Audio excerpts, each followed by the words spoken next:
ты совершил тот прорыв, о котором мечтают многие ребята. Мы все были вместе, потому что это реально были боевые действия. 1500 ботов отправляли 1000 сообщений в чат. Ну, виртуальная война по факту. Да, да. И все, что делается в крипте, принцип один. Очень быстро. Красавчик, молодец. Привет, друзья! С вами Костя Браво на канале Космополит. Сегодня я вас познакомлю с командой, которая собрала 19 миллионов долларов за одни сутки. Вдумайтесь, за одни сутки. Подписывайтесь на канал Космополит, нажимайте колокольчик и не пропустите такие же интересные истории. Начали! Канал Космополит в гостях у компании Ремма и Александра Момота, основателя компании. Привет, Саш! Привет! Мы предлагаем использовать вместо традиционной архитектуры логинов паролей блокчейн. Вам не нужно помнить пароли. Итак, мы к тебе пришли, потому что ты совершил тот прорыв, о котором мечтают многие ребята. Многие ребята мечтают, как сделать ICO и продвинуть свой продукт. Я знаю, что до того, как ты пришел к ICO, ты со своим продуктом обращался к многим венчурным компаниям.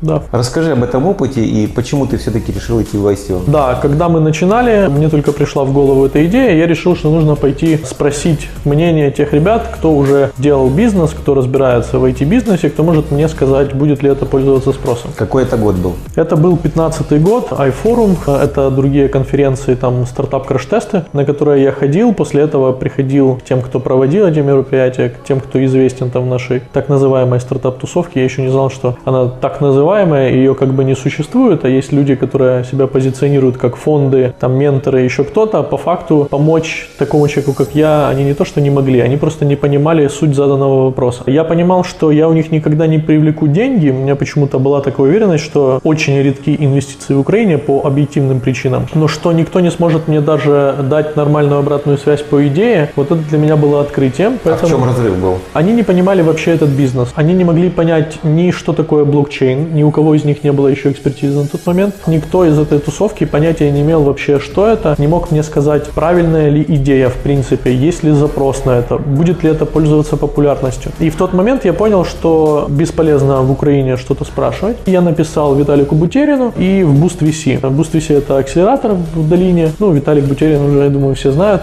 А как ты ему написал? Он же в Фейсбуке, по-моему, не... Просто на почту написал. Я ему описал проект, он сказал, прикольно, имеет право на жизнь, написал еще BoostVC. Они уже задавали более серьезные вопросы, и закончилось тем, что они тоже там предварительно заапрувили, сказали, да, прикольно, подавайтесь к нам на отбор, если отберетесь, приезжайте к нам, в долине поживете и так далее. У меня не было денег, в принципе, ехать в долину. Не получил ответа от венчуров. Что тебя натолкнуло пойти в ICO? Все это время между 15 и 16 мы думали, как это делать, разрабатывали концепции. И вот в 16 у меня сформировалось, что нужно идти на ICO, потому что вот затрат особых там не было этих потраченных кучи денег. Было ощущение, что это может закончиться через какое-то время, поэтому мы хотели сделать это быстро, но все двигалось очень медленно. Настолько медленно, что я там постоянно был недоволен. Ты опасался, что можно не собрать? Ну, мы опасались, что можно не собрать до 15 января. Ты имеешь в виду на следующий день после старта? Не, следующий старт был 13 февраля, 15 января я понял, что такое успешное ICO, потому что у нас начало добавляться 5000 человек в Telegram в день. До этого мне непонятно было. Когда мне начали писать в личку, я хочу сбросить 5 миллионов, я понял, что у нас все будет хорошо. До этого момента, до последнего, у нас все было очень плохо. Как ты пришел к вот этому моменту, когда тебе начали в личку писать про 5 миллионов? Вот это самый интересный вопрос. Многие этого до сих пор не понимают, потому что те люди, кто не прошел вот этот путь полностью до хайпа, у большинства даже хороших проектов сейчас уже нет этой возможности, потому что все зависит от состояния рынка. Все, что можно было, мы сделали. У нас же был провальный пресейл в декабре, когда мы собрали всего лишь там $1 800 000. Это в начале, в первый день мы собрали там буквально несколько сотен. Друзья, подумайте, вдумайтесь. $1 800 000 собрали, и это провальный при ICO. Провальный, потому что ожидания наши были совсем другие. У нас было заявок на 7 с чем-то миллионов, и мы были уверены, и мы были уверены, что сейчас вот залетит 3 сразу же, и мы на следующий день закроем. Нам, опять же, полгода писали, когда будет маркетинг. Хороший проект, но вы не тратите на маркетинг, вы ничего не делаете. Это просто после того, как мы там ночами не спим. У нас была шутка, нормально ли вы спите? Нормально, но не каждый день.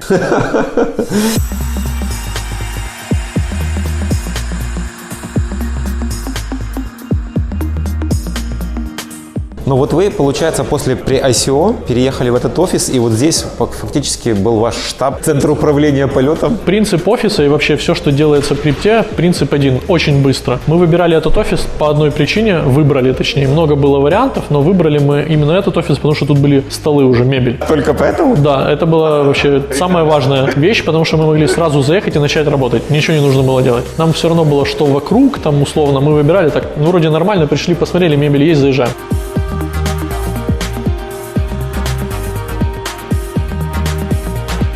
Много ребят мечтают создать продукт, собрать деньги на ICO, двигаться дальше, но они не знают, какие вещи важны, какие не важны. Ты можешь дать совет, какие-то там, например, 3 или 5 важных моментов нужно обратить внимание, в чем развиваться, чтобы успешно двигаться по вот этому пути?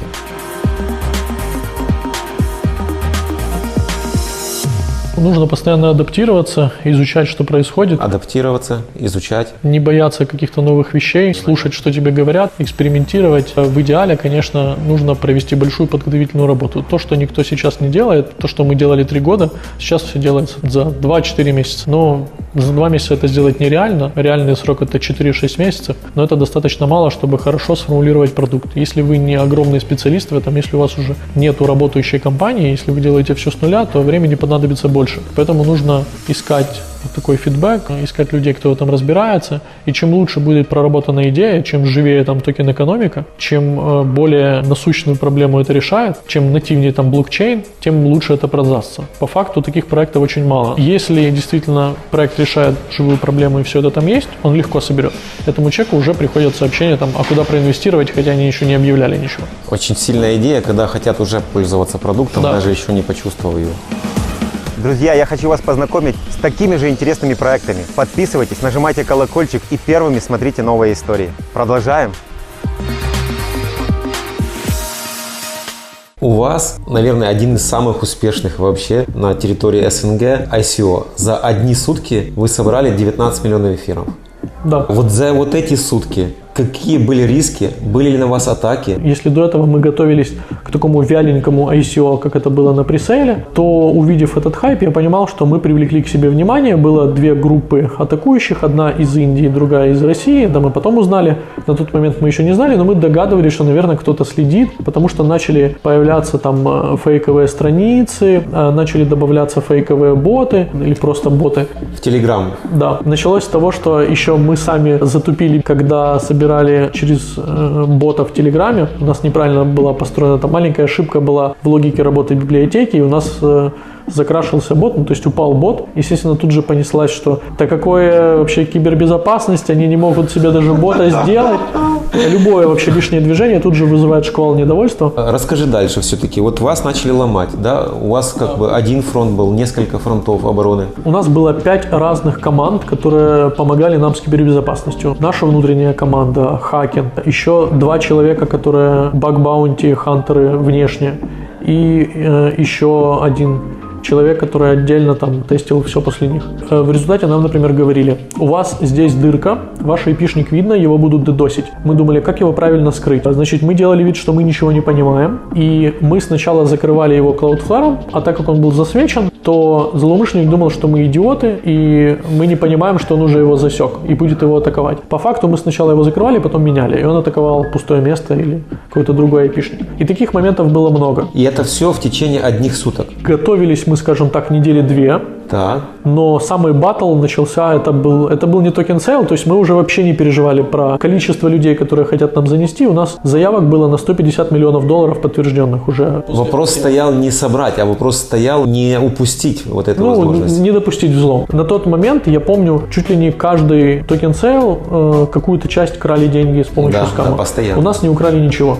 Круто. Что мы сделали для того, чтобы обезопасить наших потенциальных участников? Во-первых, мы использовали сервис Verify, на котором можно было ввести адрес смарт-контракта и проверить. Этот сервис положили атакующие. Дедосили? Да. Его задедосили, он не работал. Что они не задедосили, так это YouTube. Мы вот здесь вот стали на доске, написали адрес смарт-контракта, поставили на круг видео, где я показываю, это первые 4. На лайв такой 4. Просто зациклили в луп, да? Да. И они заходили на видео, смотрели адрес смарт-контракта, сверяли и заходили. Благодаря этому мы сэкономили, мы спасли эти деньги от злоумышленников. У нас в этом видео, там где закручен был момент, когда я показываю адрес, там окошко было, еще лайв-трансляция из офиса, и вот им было видно, вот так вот получается мы сидели, я вот сюда пришел из кабинета специально, мы все были вместе, потому что это реально были боевые действия, нужно было постоянно синхронизировать. 1500 ботов отправляли 1000 сообщений в чат. Ну, виртуальная война по факту. Да, да. И вот самый пик, я помню, как это все начиналось. Нас начали класть за 10 минут до начала. Это была их самая главная ошибка. А что, они фишинг на другой сайт делали тебе или как? Фишинг был через рекламу. У нас сидел человек в офисе. Мой товарищ приехал для того, чтобы не ошибиться. Он на всякий случай решил быть рядом. И он умудрился прямо в офисе зайти на фишинговую страницу. Все то же самое, только другой адрес контракта был. Они пустили рекламу AdWords. Это я тоже не продумал, но она ничего не дала. Я не думаю, что там кто-то поучаствовал. Смысл был в том, что вот все возможные варианты, они понаделывали кучу копий, сидела целая команда, которая тут же убивала эти сайты, они поднимали новые хостинги, заливали, открывали, давали рекламу. Это непрерывный процесс был, они создавали, мы их убивали. Как ты думаешь, какая команда хакеров работала? Скорее всего, 2 команды. Судя по вот тому, что мы увидели, это Индия и Россия. Я думаю, что может быть где-то десятки тысяч долларов были потрачены, потому что в принципе более-менее успешная атака, даже если бы не хотя бы 100 тысяч забрали, у них бы это окупилось. Но по факту по нам они в убыток сработали для себя. А в убыток что они потратили? Ничего не заработали. Ну, я думаю, что вот десятки тысяч долларов они потратили, а денег они не украли никаких. Супер.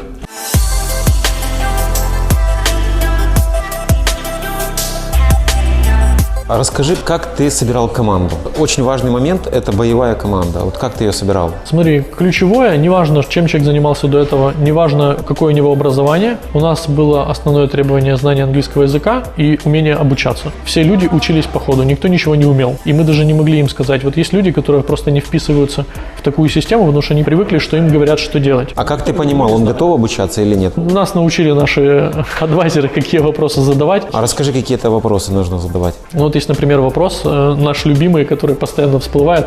Тебе нужно покрасить весь флот British Airways. Как ты это сделаешь? Класс. И правильного ответа на этот вопрос нет. Смысл в том, что ты смотришь, как человек думает. Вот Да. мне, например, один человек говорит, ну я позову друзей. Я говорю, а где логика в том, что ты зовешь друзей, а не обращаешься, например, в профессиональную компанию? Или как ты будешь считать объем? Или где ты возьмешь? То есть просто смотришь, как человек отвечает, исходя из этого можно Такой сделать... очень глобальный, сложный вопрос, который сразу не решается. Да. Какие пути человек ищет, да, по факту Да, получается? то, что мы делаем, это вещи, которые никто никогда не делал. Но так мир сейчас функционирует. Ты не можешь научиться этому. Людей, после того, как они бросают университет, вот Матвея позвали преподавать обратно в Миглянку через 2 года после того, как он ее бросил. Потому что нету преподавателей, которые могут это рассказать. А людям это интересно, это вот актуально. Вот, например, как стать ютубером. Учат ли такому в университете? Своим примером ты развеял миф о том, что сейчас нельзя сделать ICO, если у тебя нету там $500 000 или $1 000 000. У нас бюджет был, который реально сработал, это $70 000. У нас еще были траты на роуд-шоу, поездки Которые по не миру. нужны по факту. Да, это было там 1100 еще, может быть. Но достаточно было 70 000. Ребята, запомните, если вам рассказывают про 500 тысяч или миллион, которые нужны для того, чтобы сделать ICO, есть примеры, как можно сделать за меньше, гораздо меньшие деньги. Да. Спасибо тебе, Саша. Красавчик, молодец. Итак, друзья, мы сегодня с вами пообщались с Александром Момотом. Это простой парень, который создал идею, создал команду и всего за один день стал миллионером. И вы сможете также. Смотрите канал Космополит, подписывайтесь, нажимайте лайки и пишите в комментариях, что вы хотели бы создать. С вами был Костя Браво на канале Космополит. Всего доброго, до новых встреч! Друзья, иногда мне пишут, а почему так много подводок на фоне деревьев, кустов и всякой зелени? Скажу так, мне это удобно. Между тренировками по гольфу можно записать подводочку. Вот за моей спиной лунка, вот мы проходим следующую лунку. Совмещаем полезное с приятным. Это раз. Во-вторых, мы можем сразу же участвовать в номинации «Самый зеленый блог» или «Самый экологичный видеоблог» в YouTube.